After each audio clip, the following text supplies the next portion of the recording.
Hey y'all, it's Krypton Critics, and we're here to review the 2018 MCU Disney film Black Panther, starring Chadwick Boseman, Michael B. Jordan, Lupita Nyong'o, Martin Freeman, Andy Serkis, Angela Bassett, Danny Kaluuya, Forrest Whitaker. That's all those guys.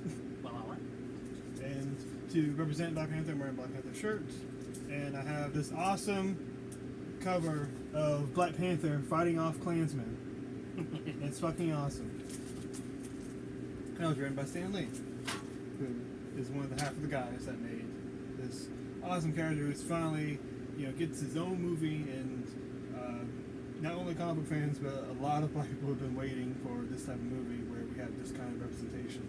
And you're seeing a lot of that response in how people, especially black people, are going to see it, and not just blindly seeing it just because, oh, it's a black dude in it. It's more than that. It's a lot more than that. Yeah, I'd say so. At several points, it kind of takes aim at the history of colonialism, especially in Africa. Yeah, definitely. If you know anything about African history, you'll understand. It's like, yeah, they meant to say that. And there wasn't a joke behind it. It's more of not so much as look at what they did, just yeah, this shit happened. Let's try to move on, but some people don't want that. Sure. We're still fall weak to those types of mindsets, especially on the grand national scale. Yeah,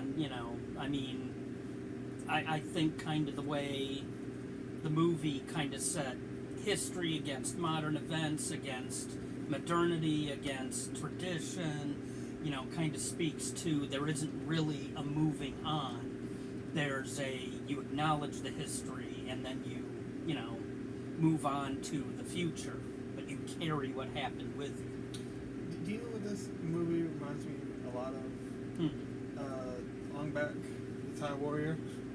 Really?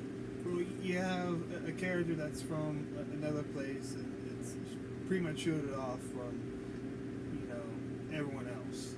Yeah. Their community is self-contained. He goes out and he takes along with him the ideals set in his area. Yeah. And he sees all types of corruption once he gets out, and he just needs to say, okay, screw your hypocrisy on your nationalism, screw your hypocrisy on your civic life and on the life of living tribal. All of that needs to be checked just to make sure everyone is receiving the best treatment possible.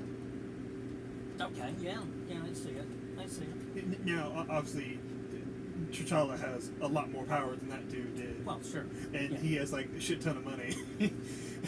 Well, yeah, when you're the king, you have the resource of the nation behind you, and they're sitting on a mountain of basically the most valuable thing ever. When you got magical metal from space. Exactly. What's going to stop you?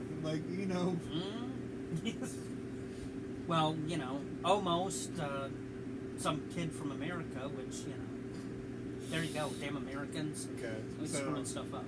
Very likely, if you don't want any spoilers, just leave now, because we're terrible at trying to keep things to ourselves when we really have time to talk. Yeah. It was three things where I'm just a racist man is just going to just hone in on these little details. It's you see? Yes, colonizer. That's no. My things aren't dialogue. Okay. My things are set piece things. Yeah. M'Baku. Okay. They represent the character's actual nickname from the comics is Mayonnaise. And he wears a gorilla mask, and they all represent their culture with gorillas. Yeah, I'm super glad they skipped that part and just give him a mask. Exactly. I don't think the way it was written is necessarily racist. I just think it was badly planned and ill-informed, mostly. Yeah. He's not trying to belittle anybody in the context. Well, of the comics. when was the character named? It's 70s. 70s. Okay, there you go. You know, I came from the 70s. It was a little more racist by and large. A lot of times it wasn't intentional. It was just like, oh, that's the way things are, right? Well, you know, I mean, my parents did the standard liberal white thing at that time, which was Don't talk we'll about pretend exactly. Don't talk about it. We'll pretend race doesn't exist, and you know everything will be perfect if we just do that. But And in it good led times, like, to, shut you up. know- But you know, the other two things that were like small details is that to make the Panther God reborn into the new king, they like put purple drink in their mouth. Oh my god, I didn't even think of that.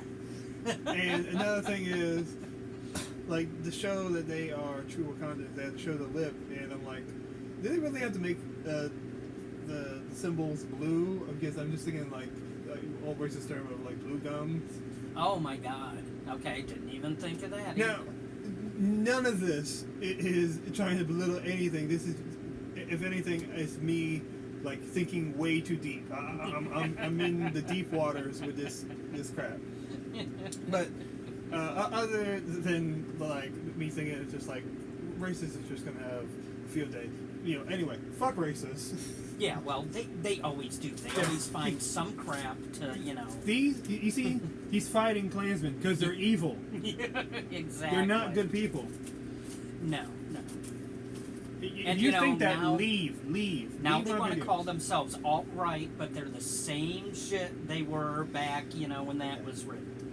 So let's actually talk about the movie. Okay.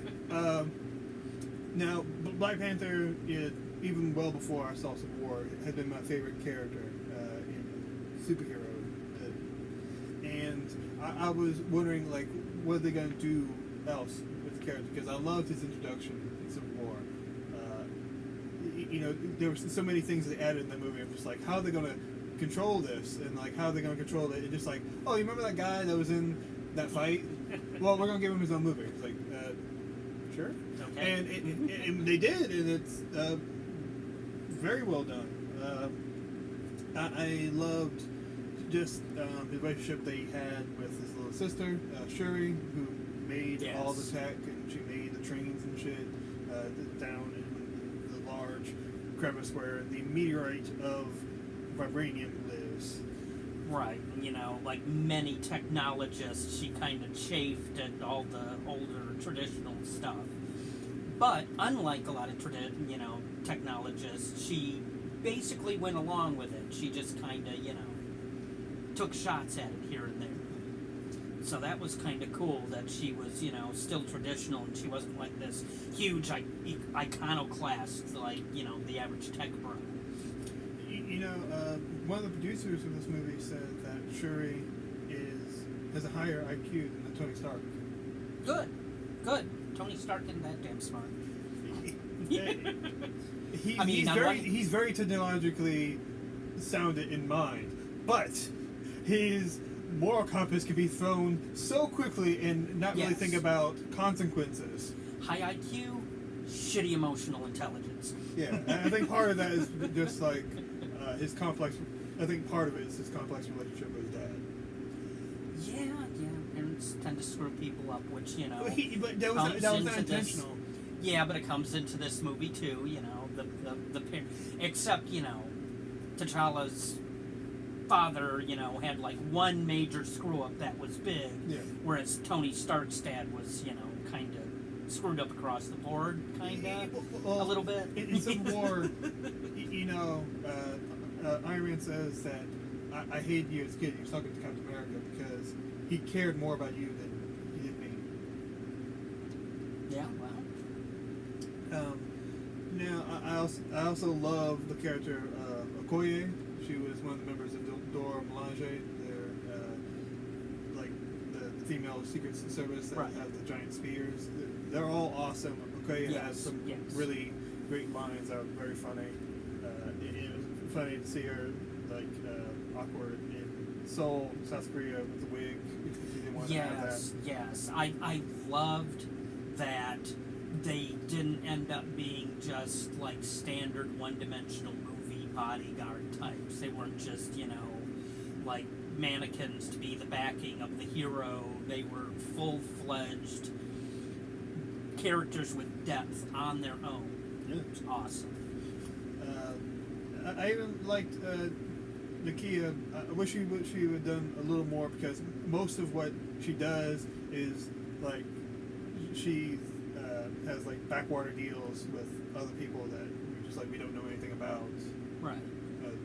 She was the love interest of T'Challa. Right. But the relationship does feel real. It does not feel cheesy. It just feels like a part of their everyday life for them. Yeah. Yeah. It's not like a gigantic focus. Yes, but it's not. It's organic. It doesn't feel forced or screwed up.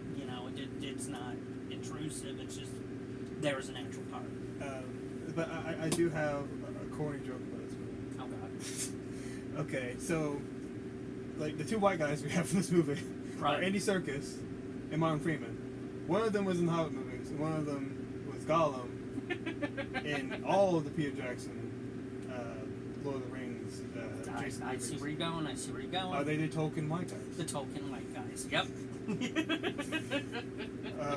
But yeah, I liked Andy Serkis. He was goofy as hell in this movie, and he was so fun, and for like pretty much no reason. I like that he upgraded. He got like a fake hand with like a laser on it. That's Right. dope. Because we saw Age of Ultron, and he got his hand chopped off by Ultron. Yeah, well, it's threw him down some stairs. obviously a play on the old Claw character, and a really good one, and obviously the comic relief. The character was just ridiculous, I didn't but think they would kill him off. kind of believable. I was kind of surprised they killed him off, but who knows? There could be another one in the future. But his son wants revenge. And Oh my God. he was like, to represent my father, I'll cut off my own hand. Oh, and we get himself man. a sonic gun in a ridiculous purple and red outfit. Oh God, yeah, that was pretty bad. Yeah, we don't need that. But yeah, just now I absolutely love the character of Eric Killmonger. Yeah. It was well handled.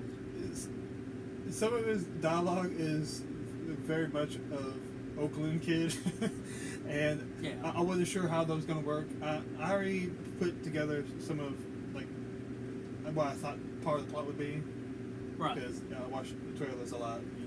Yeah. It's me. And right before I saw the movie, I checked out the cast, and I'm like, huh.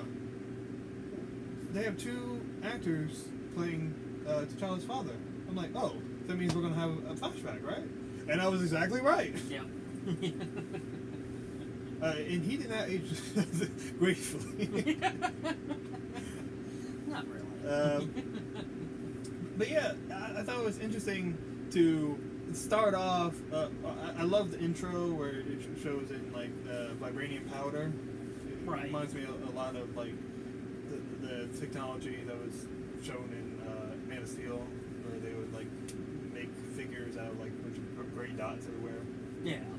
Uh, Kind of a nod to feral fluid or something like that. But this seemed felt to me. more impactful. Yeah. It was, But then again, you again, hadn't seen really that well movie done. yet. No, I'm not too hot to see that one. Don't at me, bro. But yeah, this movie it's fun. It does a lot of parts where I'm just like, this is like amazingly heartfelt. There was a few points where I'm like, am I gonna cry? No, didn't get me. But it was just overwhelming emotion just on top of me while I'm watching it for several scenes, especially when T'Challa was talking to the priest played by Forrest Whitaker. And, Right. He said what he really did. And then they just killed that man. Yeah. Like, God damn it. You killed him off with a Death Star blast in the last movie, and now you stab him in this one. Well, what are you doing to Forrest Whitaker, Disney? Why you do my man so dirty? Man. Yeah, I also liked that Everett Ross, who played Bilbo Baggins, Right. you know, CIA operative. He has like a little soft arc in this movie. Yeah. He yeah, was definitely it's more pretty reservist and interesting. didn't want to help pretty much anybody unless it was interest of the CIA. And he kind of has a few heroic moments when he gets to have holographic piloting like Shuri did back when they went to Seoul. Yes, and that little bit of technology, I love that. You know, that plays into the whole, you know, drone thing as it could be applied in other ways. And I love that kind of technological, like, projection into the future. This is something that I can see really being a thing 20 years from now. You know, for good or for ill. You know, I'm sure the military will be all over that crap, you know. But anyway. Yeah, I kind of feel bad for Seoul, South Korea, because I'm just like, they said it got fucked up back in Age of Ultron too, when you know, Ultron was trying to find vibranium and make you know, vision and shit. Right. Like, they can't catch a break. But you know, one thing I definitely love with like no complaints about is the soundtrack. Soundtrack is bumping a lot of, you know, hip hop artists, a lot of African drums as like a chorus. Yeah. And they have like some trap beat a little bit in some scenes. I was just like, oh, okay, it works. I just wasn't expecting it. Yeah, for me, it was well enough blended into the movie. It represented the action well enough that I wasn't really even conscious of it very often. It just kind of was lingering in the background, just kind of heightening things.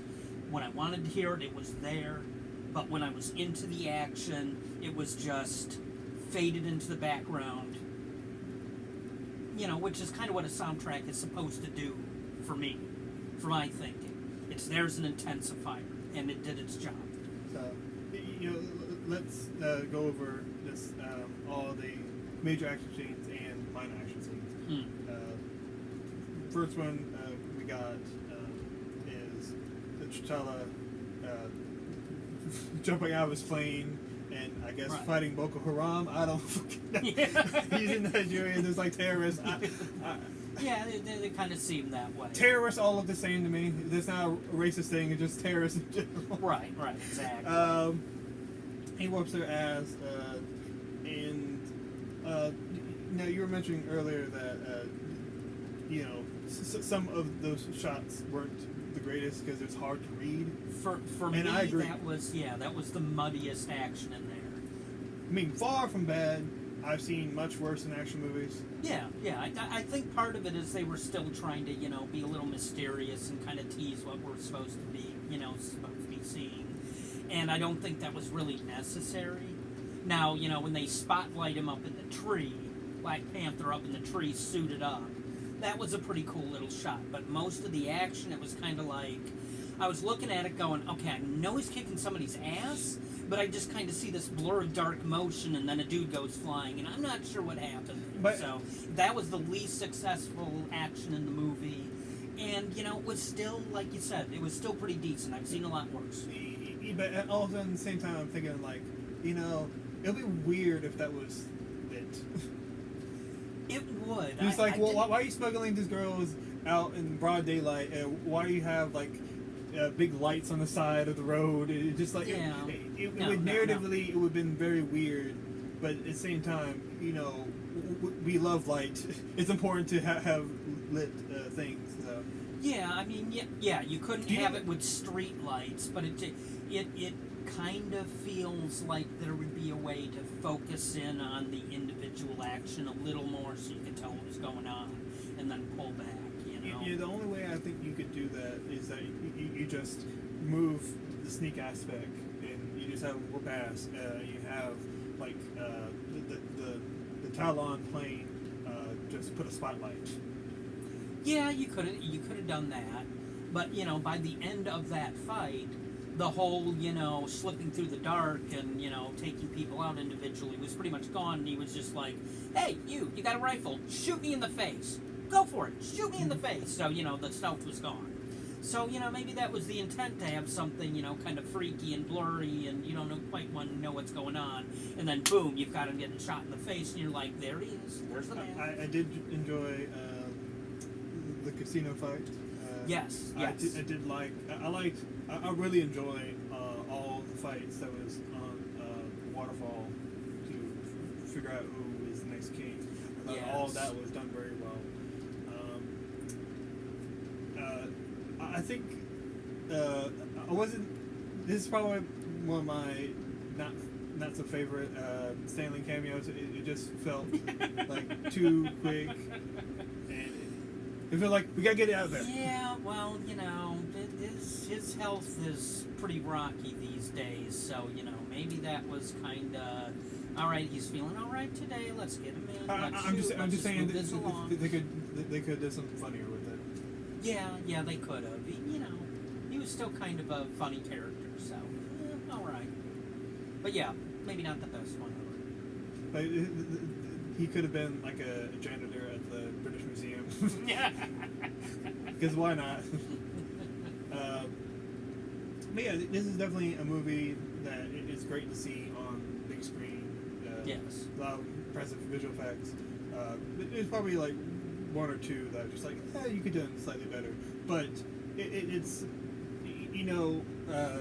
when you have this much work into it and this much passion, you pretty much have to just like, you know what?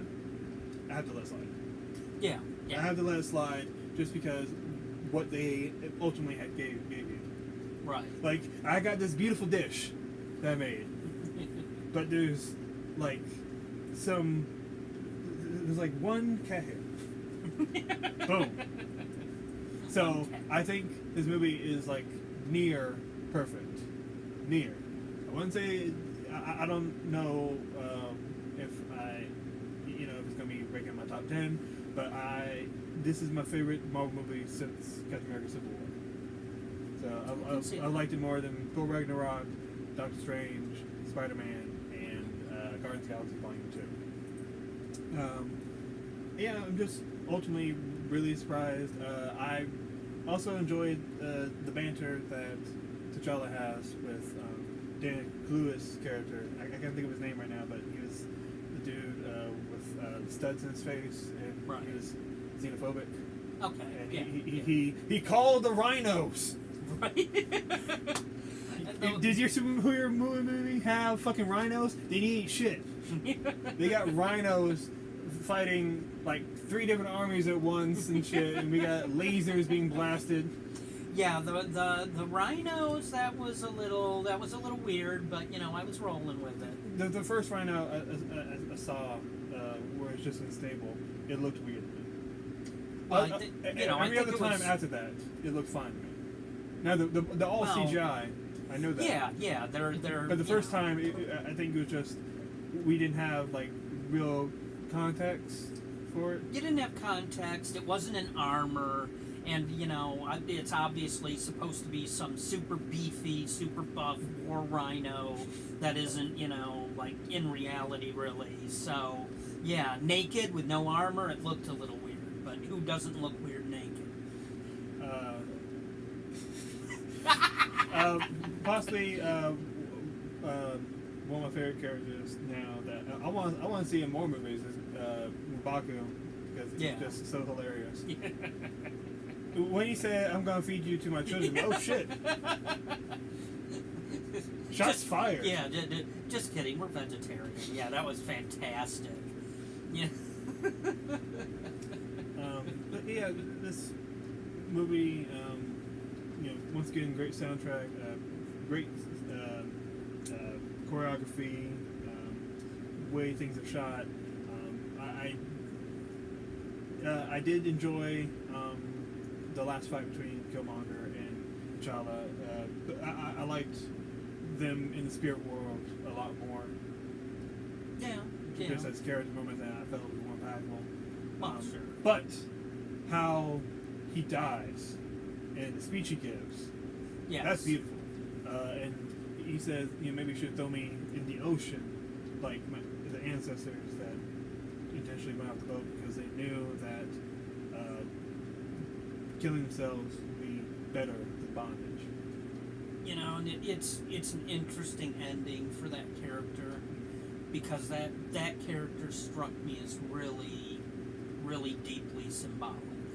Because, you know, on another level, he's the American who comes to Africa, to a country that's not his own, and basically he usurps the existing authority, and he literally pushes them into civil war with themselves in their own nation. So on one level, he's like very, you know, very anti-colonialist, and on another level, he's replicating what they did. So it's kind of like this evil follows evil. It's Animal Farm.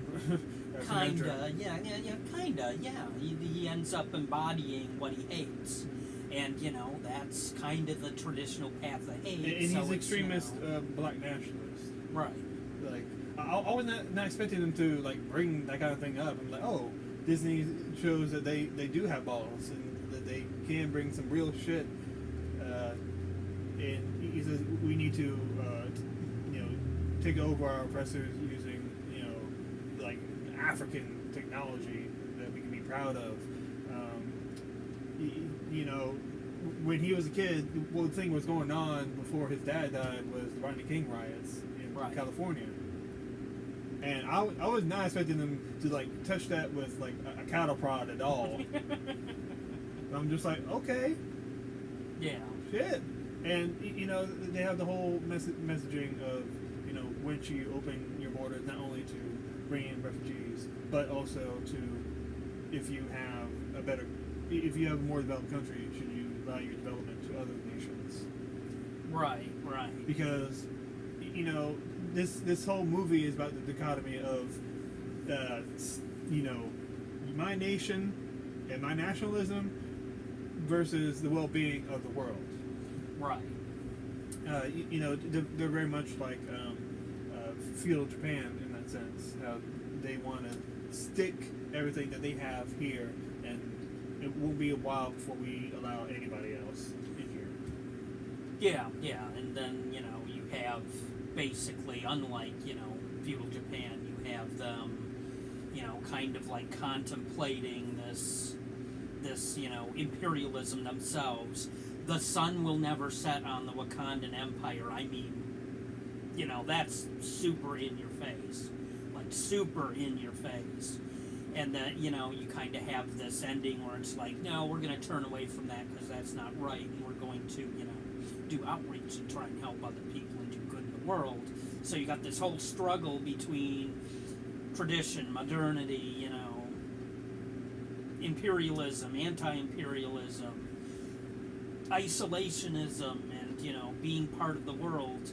And, you know, it said at least a couple times in the movie, you know, the world is shrinking, you know, and it is. Yeah. You know, I mean, anybody anywhere in the world can watch this video, and that wasn't true, you know, 30 years ago. The world is shrinking. Are we going to help nearly 2 billion people that look like us? You know, I mean, America has the power and the wealth to help the world if it wanted to. It's just we're more content to, you know. Yeah, we're it more sounds like a lot of work, to, and we got to care about people and shit. Yeah, we can just stick around with other people's leadership and drop bombs on people. No, that sounds like more fun. No, it doesn't. It doesn't. You know what? We'll also put inequipped presidents and whatnot into the government and say, you should have democracy. Let's give you a democratic leader. Oh, wait. He wants to start a war with his own people? I guess, you know, we'll take care of it later. Yeah, so it's, you know, not necessarily directly aimed at modern events, but a lot of the messages in the movie kind of tie right into stuff that's happening now. That's part of the power of the movie. So it has relevancy, it has great character, has great story, has great action. It has everything a smart blockbuster has. Yes, the fight choreography really is beautiful. Really is. So that visually was just pretty stunning. So I will give this movie an A. Yeah, I don't think that's definitely really that controversial, unless That's you hating like these motherfuckers. I'm just kidding. If you don't like it for whatever reason, you know, stick with your guns. Just don't be an asshole. Spoiler critics, you know we love you.